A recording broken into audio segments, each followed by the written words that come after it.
right, welcome back. Today, we're going to connect some dots between a huge political flip-flop, America's gigantic debt problem, and a crypto strategy that could literally reshape the entire world of finance. It's a massive plan, and it's happening almost completely under the radar. So let's start with a bit of a puzzle. Just a few years back, Donald Trump was a huge crypto critic. I mean, he called Bitcoin a scam, said it was a threat to the US dollar. His position?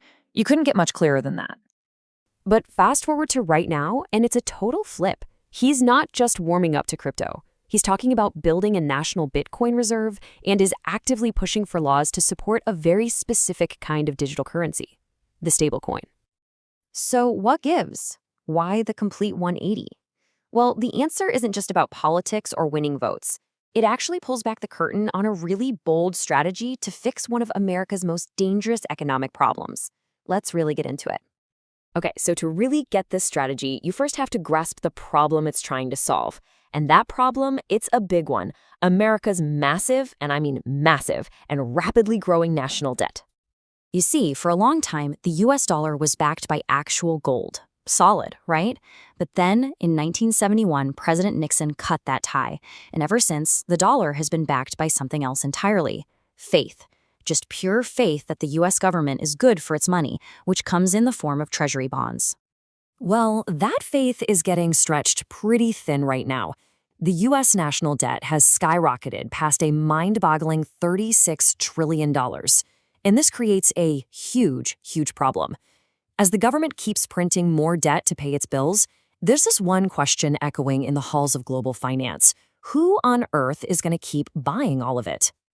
So, with this huge problem looming, this new strategy points to an incredibly unlikely hero, one that comes from that very same world of crypto that was once called a scam, and that hero is the stablecoin. Okay, so what is a stablecoin? The idea is actually pretty straightforward. It's a digital token that's always, and I mean always, supposed to be worth exactly $1 US. The way it works is, for every single digital coin they create, they have to hold one real dollar or something just as safe in the bank. And this is where things get really clever. See, when a company like Tether wants to mint, let's say, 1 billion new digital dollars, they don't just stick 1 billion in cash under a mattress. No, they take that money and buy one of the safest, most in-demand assets on the planet, a US Treasury bond. You see what's happening here? It creates this perfect self-reinforcing loop. The more people around the world want to use digital dollars, the more US debt has to be bought up to back them. Suddenly, the US Treasury has a brand new, massive, and permanent customer for its bonds, which helps secure the dollar's place at the center of the new digital economy. But make no mistake, this is way more than just some clever financial trick. This is being positioned as a major play in a whole new kind of global conflict, a digital currency war. And the potential here is absolutely staggering. Just look at this. A report from Citi, the big bank, they're projecting the stablecoin market could swell to $1.6 trillion. If that happens, these crypto companies would become the single biggest foreign holder of US debt, bigger than Japan, bigger than China. And this isn't just happening by chance. The whole strategy is apparently being put together by a team of absolute heavy hitters. You've got Silicon Valley guys like David Sachs, hardcore currency experts like Scott Bessent, and even Howard Lutnick, whose company literally manages the money for the biggest stablecoin in the world. But the end game here, it's so much bigger than just selling off government debt.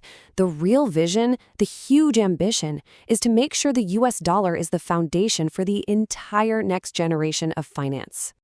I mean, just look at the scale we're talking about. The old school financial system, stocks, bonds, real estate, that's all worth something like $900 trillion. The big idea is to take all that stuff, they call them real-world assets, or RWAs, and put them on the blockchain. Tokenize them. Okay, so think about it. If you're going to be trading trillions of dollars of these new digital assets, what do you need? You need a stable, trusted digital cash to make all those trades happen.